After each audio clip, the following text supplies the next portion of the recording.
राज्यसभा के अंदर Delhi service bill पर जयंत चौधरी का वोट ना करना आखिरकार क्या दर्शाता है, इस पर बातचीत के लिए आज हम पहुंचे हैं गाजियाबाद के वैशाली सेक्टर 4 की मार्केट पर, जहां पर तमाम लोग हमारे साथ जुड़ेंगे और यूपी की जनता अपने मन की बात रखेगी। सभी से बारी बारी से बातचीत करेंगे और जानेंगे जयंत के मन में आखिरकार क्या है। वंदन जो बनाया है उसका नाम उन्होंने इंडिया दिया है और राज्यसभा में एक देखा जाए तो एनडीए का साथ दिया है। लेकिन नाम रखने से कुछ नहीं होता। इंडिया नाम रख दिया, ठीक है, अच्छी बात है, लेकिन अगर हम पीछे इसका बैकग्राउंड देखें, मोदी जी की आज की डेट में छवि देखें या उनके कार्य देखें, तो हर व्यक्ति उनसे कहीं ना कहीं जुड़ना चाहता है।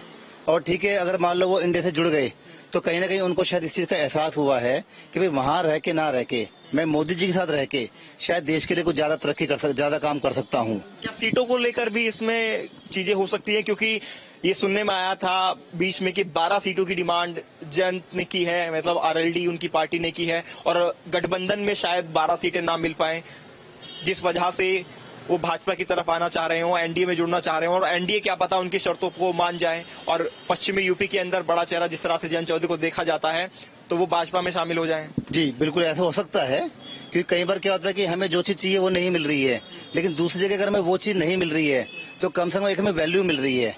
जो हमारा एक चेहरा है हम उसको कहीं ना कहीं उसको यूज कर सकते हैं कि ठीक है भाई हमें सीट नहीं मिली, लेकिन हमारी एक जो है अपनी एक रेपुटेशन है पर्सनल, वो हमारी बरकरार रहेगी। तो शायद यही सोच के उनका मन इस ओर हो कि अब मैं एनडीए के साथ गठबंधन करूं। अखिलेश हाथ मिलाते रह जाएंगे और जयंत खेल कर जाएंगे, इस पर जनता क्या कहती है ये बात कर लेते हैं। सर आप भी आज की तरह बता दीजिए, क्या लगता है सर, अखिलेश के साथ जो गठबंधन लगातार आरएलडी का रहा है तो हाथ मिलाते रह जाएंगे लेकिन जयंत अपना काम कर जाएंगे, इस पर क्या सोचते हैं आप? आजकल जो मुख्य धारा है मोदी जी की वो युवाओं पे बेस्ड है। हम हिंदू मुस्लिम जाट नहीं कहता मैं, जयंत चौधरी जी एक युवा नेता हैं और मोदी जी का पूरा फोकस, क्योंकि हमारा यंग हिंदुस्तान बोलते हैं वो, तो ऐसे नेताओं को जो यंग हैं, जो आगे 10-15 साल तक देश के लिए कुछ कर सकते हैं, वो एनडीए के अलावा कहीं रह के कर ही नहीं सकते, क्योंकि 10 साल तक एक स्पैन में गवर्नमेंट चलाना किसी के बस की बात रही नहीं आज के दिन में। खिलाफत करते आए हैं, अब जयंत चौधरी के बयान देखेंगे तो लगातार खिलाफत होती रही है और गठबंधन जो बना है, अभी नया गठबंधन जो बना है उसका नाम भी इंडिया रखा है, इंडिया में वो शामिल हुए हैं, वहां पर जो मीटिंग हुई बेंगलुरु के अंदर और उसके बाद, लेकिन राज्यसभा में जो वोट नहीं किया है वो क्या दर्शा रहा है? वो खिलाफत से तो आप सबसे बड़ा एग्जांपल एनसीपी का ले लीजिए, शरद पवार का, उनसे बड़ा नेता, वन ऑफ द बेस्ट नेता हैं वो। आज वो भी डावाडोल में है कि कभी बेंगलोर जा रहे हैं कभी दिल्ली जा रहे हैं। इससे वही चीज हम पकड़ पा रहे हैं जो अब चौधरी जी करना चाह रहे हैं। तो जयंत भी क्या असमंजस में है? क्या असमंजस में तो नहीं है, लेकिन ओपनली अब जिससे गठबंधन था तोड़ भी कैसे दे, तो आदमी वेट करता है। अभी 10-11 महीने हैं, ऊट किस करवट, भाई राजनीति है। अखिलेश असमंजस में क्या सर, मान रहे हैं क्या इस बात को कि किधर जाएं किधर ना जाएं, कोई ऐसी स्थिति उनके सामने बन रही हो या दोनों हाथों में लड्डू लेकर चल रहे हैं? मैं तो जैन साहब की बात करता हूँ, तो बीजेपी में ही 100% है, तो उनको जाना चाहिए। अच्छा, बीजेपी में जाना चाहिए? बीजेपी में जाना चाहिए। क्यों, ऐसा क्यों? बीजेपी में क्या देख रहे हैं आप? जयंत को आना चाहिए और गठबंधन से तोड़ देना चाहिए गठबंधन अपना? मैं ये कहता हूँ कि मोदी जी जो हैं, मोदी जी जो देश को संभाल रहे हैं, इसके अलावा मेरे हिसाब से कोई इनके अलावा कोई नेता नहीं है, इसलिए जैन साहब इनके बीजेपी मोदी साहब से जुड़ना चाह रहे हैं। देखिए, पश्चिम की जो सियासत है वो लगातार बदल रही है और जयंत अपनी ताकत दिखाई है, जिस तरह से राज्यसभा के अंदर उन्होंने वोट नहीं किया है, इस पर भी बातचीत कर लेते हैं। बाबूजी, आप किस तरह से देखते हैं राज्यसभा में वोट नहीं करना और जयंत अपनी ताकत दिखा रहे हैं? क्या गठबंधन को अपनी ताकत दिखा रहे हैं या ये दिखाने की कोशिश कर रहे हैं कि जो मांग वो गठबंधन से कर रहे हैं, जितनी सीटें मांग रहे हैं वो उनको दे दी जाए, वरना वो गठबंधन से अलग हो जाएंगे? कुछ ऐसा मैसेज देने की कोशिश है?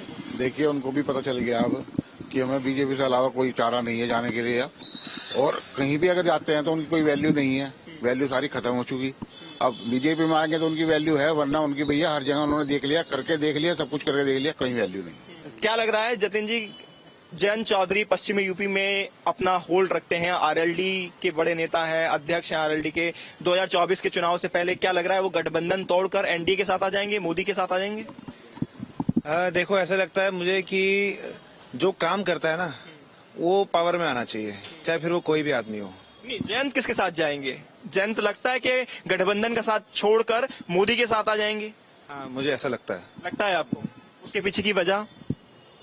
क्योंकि अब जो काम हो रहा है जिस प्रकार का, जैसे आप देखो उत्तर प्रदेश में काम हो रहा है, जो भाजपा सरकार काम कर रही है, तो जो देखो काम करने वाली सत्ता है, जो काम करने वाली गवर्नमेंट है, हर आदमी उसी के साथ रहना चाहेगा और जुड़ना चाहेगा। क्योंकि अब जो आप देखो पिछले जितने भी सालों से यूपी गवर्नमेंट में हमारी बीजेपी आई है, तब से जितना विकास हुआ है और जितना चेंज आया है वो शायद इससे पहले कभी आया हो। क्या लगता है अगर जयंत चौधरी वाकई गठबंधन तोड़कर भाजपा में आ जाते हैं तो भाजपा को भी इसका फायदा मिलेगा क्या? पश्चिमी यूपी में एक बड़ा चेहरा जयंत चौधरी के रूप में। देखिए, मुझे ऐसा लगता है फायदे की बात की जाए वो फायदा नहीं होता। ऐसा होता है ना कि आप अपने समाज को आप अब जैसे एक पश्चिम, आप अगर स्पेसिफिक पश्चिम उत्तर प्रदेश की बात कर रहे हैं तो पश्चिम उत्तर प्रदेश के जो यहाँ रहने वाले लोग हैं, आप उन्हें किस दिशा में ले जाना चाह रहे हैं, आप उनके विकास के लिए क्या क्या करना चाह रहे हैं। अब जयंत चौधरी जी के पीछे एक तबका साथ रहता है जो उनकी बात सुनता है। अब भाई जो चीज उनके कहने पे अगर वो चीज हो सकती है तो क्यों नहीं उसको करें। अगर ये देश हित के अंदर उनको लगता है कि मैं अपने देश हित के, वो रहते तो भारत में ही है ना, भारत के हित के लिए अगर उनको एनडीए से गठबंधन करना पड़े, वो देखो ऐसा होता है, हर एक इंसान की इच्छाएं होती हैं। उनकी भी कुछ इच्छा होगी कि जी मैं शायद इसको ये ले लूं, मैं इतनी टिकटें ले लूं।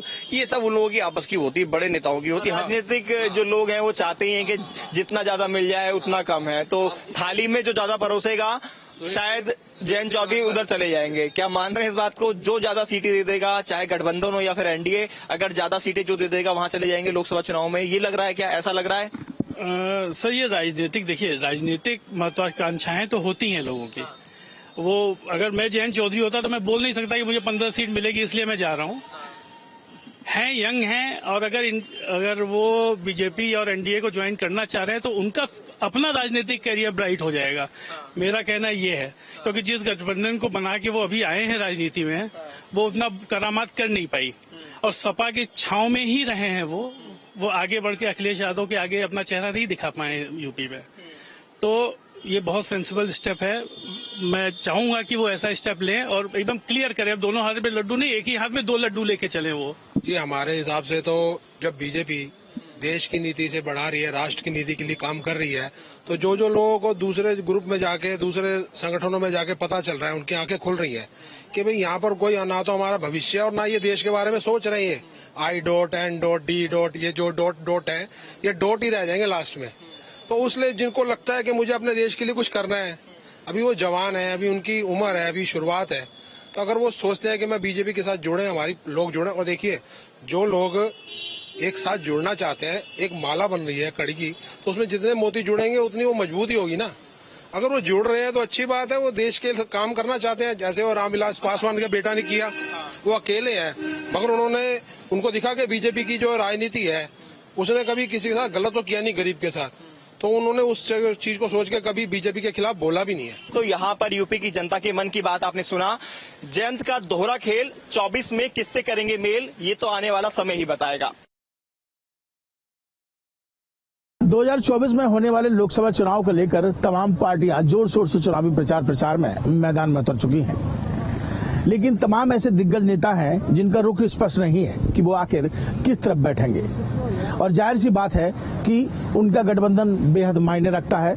ऐसे ही एक शख्स का नाम है जयंत चौधरी, आरएलडी प्रमुख है, और जयंत चौधरी के बारे में कहा जाता है कि वो हमेशा से समाजवादी पार्टी के गठबंधन में रहे हैं, इससे पहले भी वो कई पार्टियों से जुड़ रहे हैं। लेकिन इस बार 2024 को लेकर जयंत चौधरी का क्या कुछ रुख है, क्योंकि हाल ही में अगर राज्यसभा की बात की जाए तो वहां पर वो भाजपा के पक्ष में दिखाई दिए, लेकिन दूसरी तरफ वो सपा से महागठबंधन में भी जुड़े हुए हैं। ऐसे में जयंत चौधरी किस ओर जाएंगे और जनता क्या कुछ उनके बारे में सोचती है, ये जानने के लिए मैं इस समय आगरा के खंदौली गांव के बगलभूसा में मौजूद हूँ। ये गांव जाटों का बेल्ट कहा जाता है और तमाम जो लोग हैं वो यहाँ मौजूद हैं, और इनसे जानने की कोशिश करूंगा कि आखिर इनके नेता क्या कुछ करना चाहते हैं और इनकी क्या सोच है, ये क्या कहना चाहते हैं अपने नेताजी के बारे में। सीधे इन्हीं से बात कर लेते हैं। हाँ जी, क्या कहना चाहेंगे जयंत जी के बारे में? कैसे नेता है? बड़े नेता है हमारे, तो किसानों नेता है और जाटों के नेता हैं। तो इस बार किस पार्टी के साथ जुड़ रहे हैं? क्या सपा गठबंधन में रहेंगे या किसी और तरफ रुख? देखो मेरी निजी राय तो ये है कि सपा तो बीजेपी में अच्छा है वो। ऐसा क्यों? ऐसा क्योंकि बीजेपी में जाट जुड़े हुए कुछ, इसलिए जाट एक हो जाएंगे। और केंद्र में भी सरकार है, यूपी में भी है, तो जाट जी बात की सुनवाई ज्यादा। हाँ, थोड़ी सी बढ़ जाएगी, उनका कल बढ़ेगा उनका। बस इतना। किसानों की समस्या भी सुनी जाती है सरकार में कि नहीं सुन रही है? नहीं, सुननी चाहिए पर वो साथ रहेंगे तो हाँ, अगर उनको कोई पद दिया जाता है तो बढ़िया, तो सुने क्यों नहीं। आपको लगता है बीजेपी में जाना चाहिए? देखो मेरी निजी राय तो यही है, वो हो जाने साथ में। अलग अलग राय है, जाहिर सी बात है, तो यही कुछ देखने को मिल रहा है। आप बताओ नेताजी, क्या कहना चाहेंगे? मैंने सुना कि यहाँ तो जयंत चौधरी जब भी आते हैं तो एक अलग उत्साह दिखाई देता है। उत्साह तो दिखाई देता है, उनसे उनके भावा से जुड़े हुए हैं यहाँ के लोग ज्यादातर है। और इस बार क्या लग रहा है आपको, जयंत चौधरी किस तरफ जाएंगे? अब ये तो नहीं कह सकते, ये निर्णय तो वही लेंगे किधर जाना है, किधर अच्छा मन भी तो होगा, आप जनता है, आप उनके सहयोगी रहे हैं पुराने, कि आप किस ओर जाना चाहिए उनको जो जाएंगे वो करेंगे, बढ़िया ही करेंगे। वैसे जाना उसी जगह चाहिए जहाँ किसान की वैल्यूएशन हो। हम किसान हैं, हम तो उनसे यही प्रार्थना करते हैं कि ऐसी जगह जाओ जहाँ किसान की सुनवाई हो। अब देखो क्या निर्णय लेते हैं और यहाँ जाने की कोशिश करेंगे। आप सब इसी गांव के रहने वाले हैं? हाँ जी। बताइए, एज ए यूथ या युवा क्या कुछ कहना चाहते हैं आप जयंत चौधरी के लिए? युवाओं की दिल की धड़कन है जयंत चौधरी साहब, लेकिन डिसीजन नहीं ले पा रहे हैं। अभी कुछ दोहरा गेम खेल रहे हैं, कभी बीजेपी, कभी ऐसा लगता है उसके पक्ष में है, कभी सपा के पक्ष में है। वो बढ़िया ही निर्णय लेंगे, जो भी निर्णय लेंगे देखने लायक निर्णय लेंगे। अच्छा, पूरा भरोसा है हमें। क्या आपको क्या लगता है कौन सी पार्टी चाहिए उनके उनके लिहाज से होना चाहिए? अब वो उन्हीं के ऊपर है, वो जो डिसीजन लेंगे वो सही लेंगे, वो हमारा है। तो आप बताएं। हमारे जो नेता है जयंत चौधरी, अगर वो किसी भी पार्टी में जाना चाहते हैं या वो किसी भी पार्टी को बदलते हैं तो वो जैसे हैं वो ऐसे ही रहेंगे। पार्टी बदलने से उनके व्यवहार है और उसमें कुछ चेंज नहीं आएगा। हमें तो ये जानते हैं वो जैसा कर रहे हैं हमारे लिए भला ही करेंगे। उनका पार्टी में चेंज करने से उनमें कोई बदलाव नहीं आएगा। लेकिन अगर बीजेपी ज्वाइन कर सकते हैं तो जनता का काम भी करा सकते हैं, कुछ अच्छी। हाँ, यही कहना चाह रहे हैं, बिल्कुल फायदा मिलेगा।